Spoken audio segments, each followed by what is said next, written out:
Hello, I'm Mark Stewart from Hometowns and Heroes, and today we're going to have part one of a two-part series on Jorge Rivera, our hometown hero. He was the Pewaukee governor. He's a sculptor, an artist, a family man who's been knocked down in life, but he shows us how to get up and make the best of it. He's a good man, and you're going to see some dancing at the end. I tell you, I was blown away by it, and I think you will too. Once you see this, you'll know what I'm talking about. In fact, I'm going to put the whole dancing segment up on YouTube. It's a little long for this show, but hey, sit back, enjoy, give us a like and subscribe. Hometowns and heroes all across this land. Hometowns and heroes, let's give them a hand. I'm Mark Stewart from Hometowns and Heroes, and today we're at Skyline Regional Park here in Buckeye, Arizona, one of the fastest growing communities in the West. And this is the perfect place to introduce to you some of the hometown heroes that have been featured on DirecTV, giving more of themselves, making this a better country. And to start off the show, let's meet Rebecca Blackwell. Behind me is a sample of some of the natural beauty that inspired Georgia O'Keeffe. And not only that, Jorge Rivera.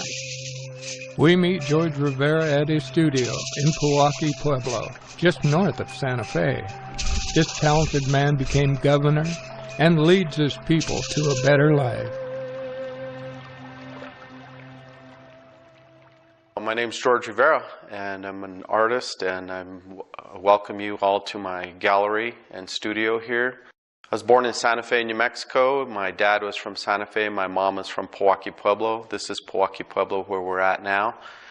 And so I grew up in Santa Fe and the Pueblo for most of my life.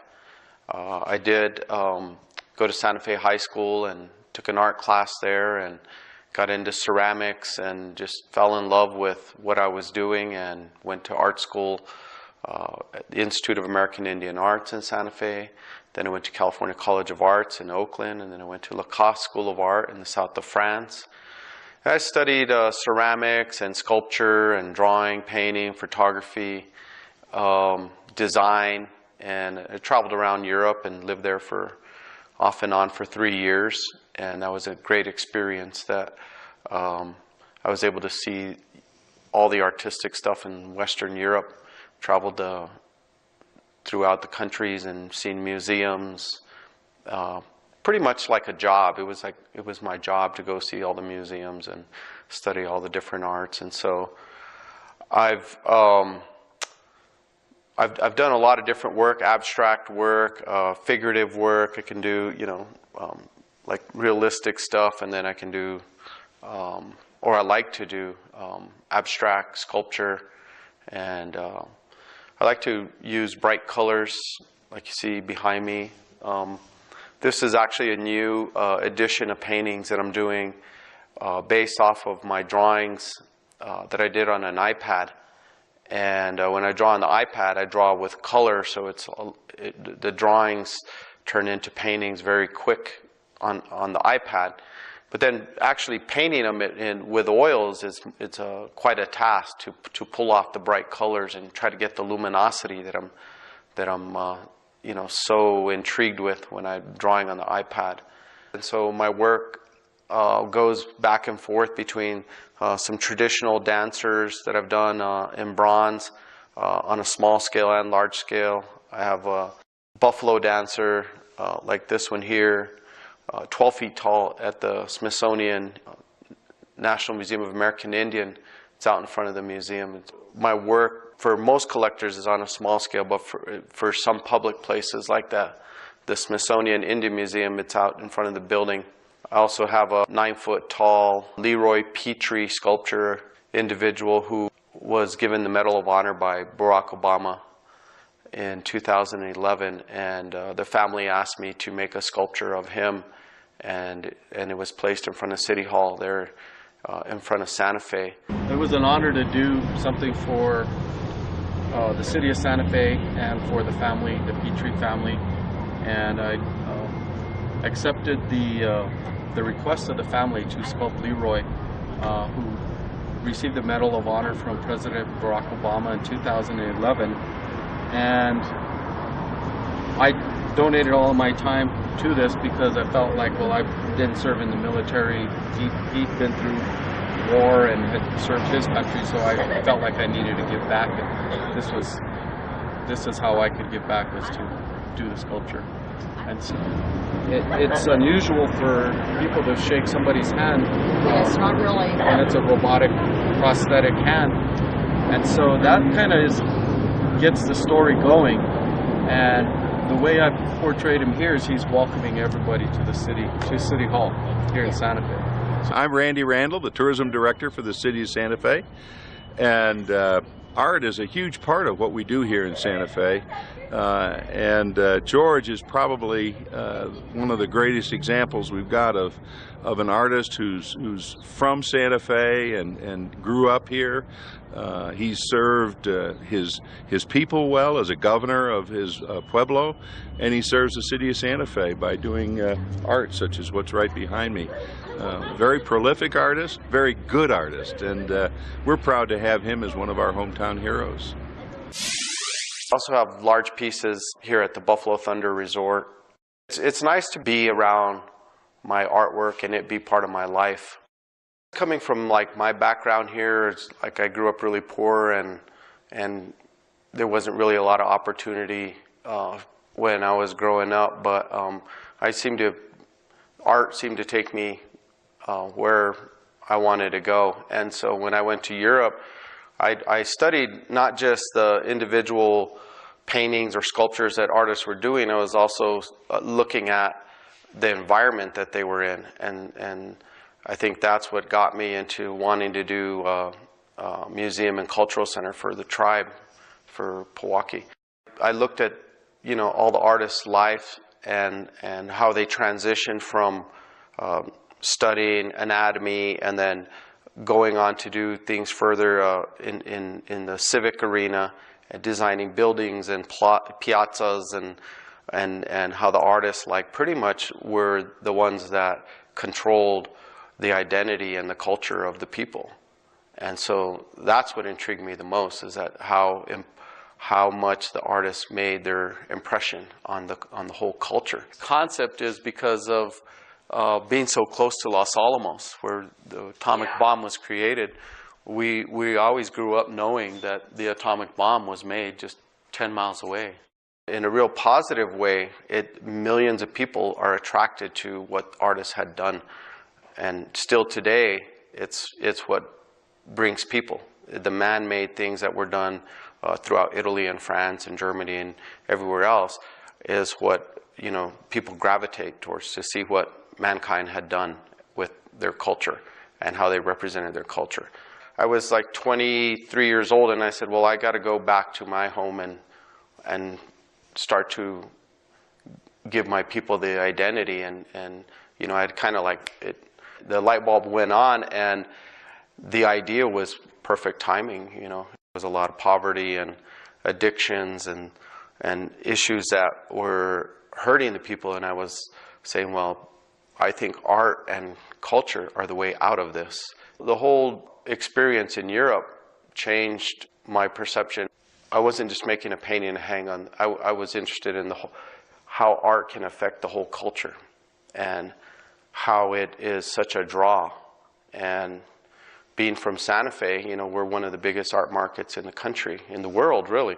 I just felt like we were close enough to Santa Fe that there's still that ability to make Pewaukee an artistic center that, number one, it gives people a cultural identity that they can be proud of, but also it's very attractive for people who are visiting. It was a matter of saying, well, let's change the face of this place and create Pewaukee as a art center. My uncle, who was the governor at the time, Jacob Villarreal, he put me in charge of all the aesthetics for our development, and so I was responsible for helping design buildings and what they were going to look like, and you know, what kind of impression that they would give off, because he had also determined that we needed to pay attention to our cultural identity. My uncle said, well, you're going to have to learn how to be not just an artist, but you're going to have to be a businessman and a politician if you want to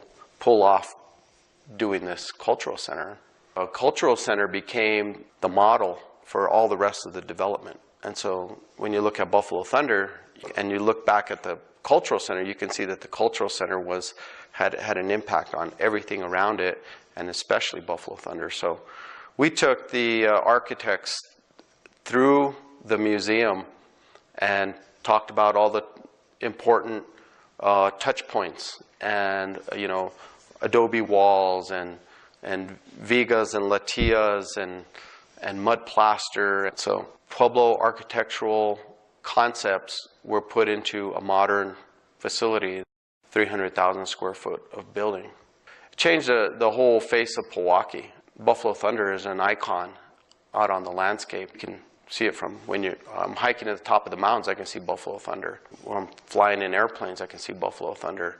It's a cultural icon, even though it's a hotel and it's a casino and it's a convention center and it's a golf course.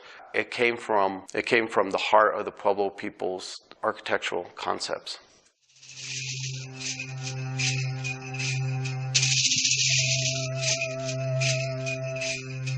I have 4 children. Paui is my oldest son. Poquin is right behind him, my daughter. And then there was Valentino. And then there's Iris Paloma. And they're all pretty talented. My son lives and works in D.C. My daughter used to live there and work there also. Now she's back here in New Mexico. And Valentino has just always had this energy that couldn't be contained. I mean, he couldn't even sit at the dinner table through a whole meal. He was always bouncing around. And he loved music, and he, at an early age, just started dancing. Before he could even walk, he tried to dance. And when he was 5, he met Nakota Lawrence and saw him perform, and we asked him, do you want to try to do that? And he said, yeah. And so Felicia, my wife, got together with Nakota's dad, Steve, and they started putting on workshops for children to learn the hoop dance. And so Valentino, he practiced like almost every day and carried his hoops everywhere. If he was going to visit with the babysitter in the next Pueblo over, he would take his hoops with him and he'd go dance for everybody over there. He loved to dance, and he loved to perform, and he wasn't shy. He wasn't shy. He danced in front of 1,400 people one time. Just jumped. They pulled him up on stage and they had no idea that he was a dancer, and he just performed.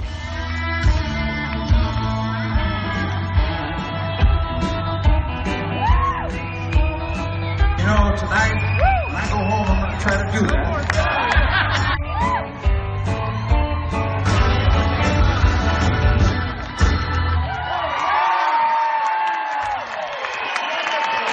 He didn't want to just dance. He wanted to be really good at dancing.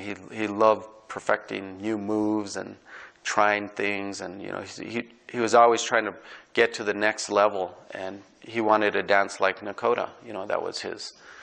That was who he looked up to as a dancer. And almost 2 years to the day, somebody had a heart attack and crashed into our babysitter's car, and Valentino and Paloma were with her.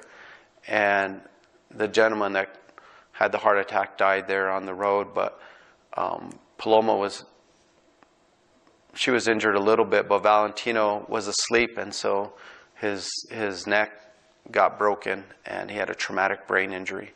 So he had pretty much very little chance of survival, but because of the quick response, people getting to there and knowing what had happened to him, they were able to save his life. And he got paralyzed, and it was So you had this kid who couldn't stop moving, and all of a sudden, after this accident, he's paralyzed. And it took months to be able to get him through rehab to begin to even speak again. So my life changed, mine and Felicia's life, everybody's life changed when that accident happened. And I just was committed to taking care of him. We were able to get him almost walking. He could eat on his own. He could speak, but not very loud.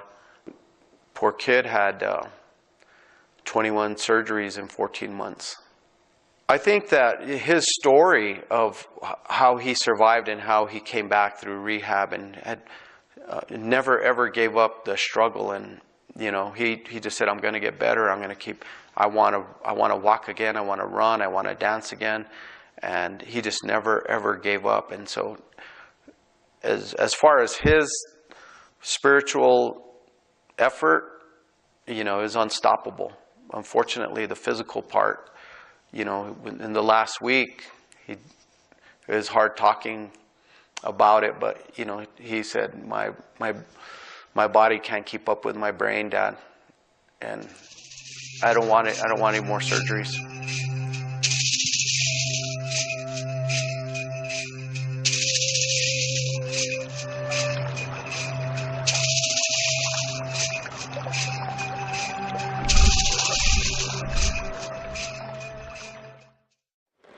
Good afternoon. Welcome to the Nambe Wellness Center in the Pueblo of Nambe, New Mexico. We're very happy to be here today to share what we're doing with the youth of the Native American youth of northern New Mexico. I'd like to introduce myself. My name is Steve Lawrence. Today I'm with George Rivera and his wife Felicia Rivera, who created this foundation called the Valentino Sigouanu Rivera Lightning Boy Foundation. And one of the missions of the foundation is to bring dance of all forms, to teach dance to the native youth of northern New Mexico, to the Pueblos. And in the past, we've worked with the Pueblo of Poake. We started working here in Nambe Pueblo with the youth, as well as outreaching to the Pueblo of Oke-Awinge as well. So we're very happy to have some of our dancers here with us. We have some guest dancers with the Santa Fe break dancers. And then we also have a family called the Bear's Heart family that has come down from Colorado, who have been very influential in teaching powwow and hoop dancing to the youth as well. So we're very happy here today to share a little bit of how we're working with the youth in the honor and memory of a little dancer that we taught, Valentino Sigouanu Rivera, which was the son of George and Felicia. We're happy to carry on his legacy to teach dance of all forms to the Pueblos of northern New Mexico. And with that, I'd like to turn it over to George and Felicia to say a little bit as well. Well, I just want to say welcome everybody, and thanks for all the dancers showing up, and we're honored to have a foundation in Valentino's name to carry on his dancing spirit. Those of you that knew him, he couldn't stand still like this. He was just always bouncing and wanted to be moving and dancing, and so we're carrying on in the tradition of dance for him. And we have some amazing teachers here, Steve, Nakota and some of those other people are paid to go perform all around the world. Nakota was the lead dancer at the Pan Am Games. Yeah, and he danced in the New York Ballet. Part of the show is also knowing the cultural background and talking to people about that. So it's not just a presentation of a physical something. It comes from Native American heritage, and so that's what he's really good at, is describing that.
this is a warm-up dance for our children. They're still learning.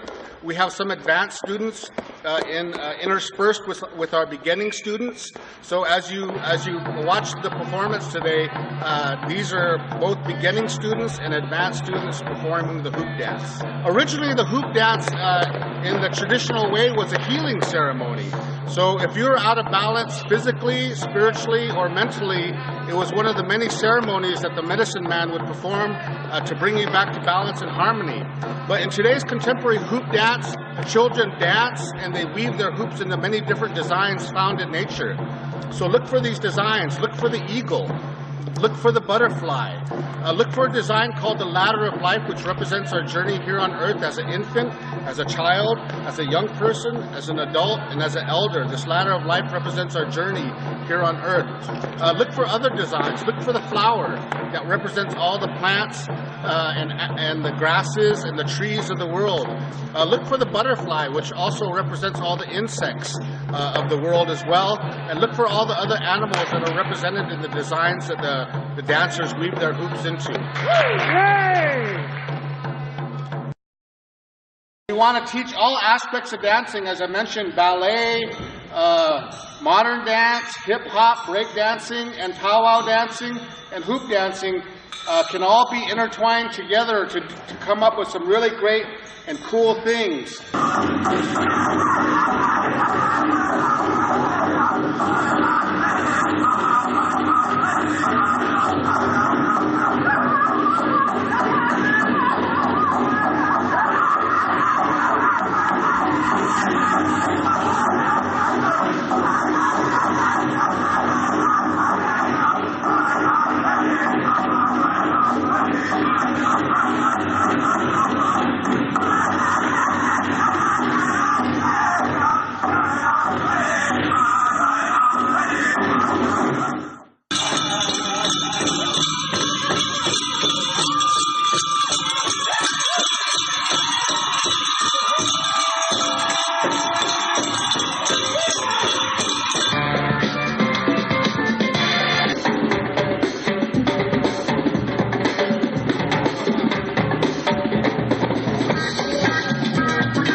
Find out more about what we're doing, and if you want to help us make a financial donation to carry on and teach dance to the youth of the Pueblos of northern New Mexico, we'd be happy to hear from you. George Rivera changed the Pueblo culture through his contribution to architecture and style at Buffalo Thunder Resort. Here is the executive chef at Red Sage Restaurant at Buffalo Thunder Resort. My name is Thomas Hartwell from Red Sage Restaurant in the Hilton Santa Fe Buffalo Thunder. Here at Red Sage, we're doing some really cool programs with the Pueblo food experience, and we're customizing our foods, so we're eating really local and really regional beef. That's for all our steaks and everything else that we serve on the menu. So the Pueblo food experience was a book written by Roxanne Swensnell. She's an artist here at the Poe Center on the Pueblo Powake. And what she did was she got 100 volunteers from different pueblos in northern New Mexico to eat pre-intervention. Pre-intervention means before Anglo people, before Spanish people, before anybody came here, what were the pueblos eating? What were they growing? What was the food? So they had Lois Frank, who's a culinary anthropologist, go through and did a massive study of what the foods were here before we came here. right? So just the native foods. And she's written a cookbook based on that experience, which I thought was really cool. And we at Red Sage have taken that and adapted it to different food items on the menu.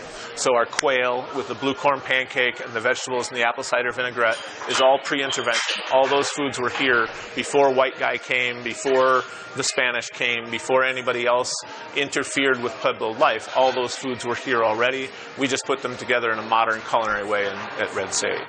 Our service is second to none. Lori Catazone, who's our sommelier, has put together one of the best wine selections in northern New Mexico. She has a diversified both New Mexican as well as Californian as well as international wines. My name is Lori Catazone. I'm the manager here at Red Sage. I'm a level 2 certified sommelier, and I'm responsible for the wine program here. We have over 260 selections by the bottle and over 25 glass options as well. I take care to make sure that we have absent regions and grapes selections. We also have a great happy hour every day from 3 to 6 where we have house wines by the glass at $5, cocktails for $5, and all of our food items are only $7 from the bar menu. Please come in for happy hour and then stay for dinner. Jorge Rivera, former governor, and he worked really closely with Roxanne Swintsnell putting together the gallery at the Post Center. We have a great deal of respect for Jorge Rivera. He's done an amazing job building this hotel and making sure that we have a place to do what we do. And Jorge Rivera is our hometown hero.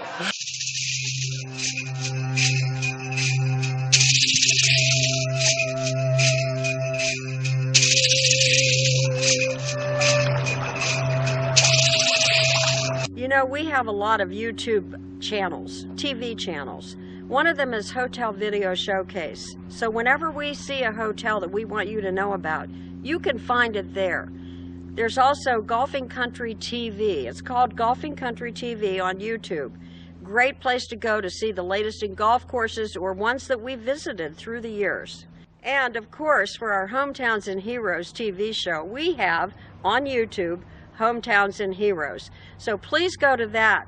And if you want to know about restaurants, top restaurant videos. So we have a lot of channels that are TV channels where they are very full packed with information and they're on YouTube.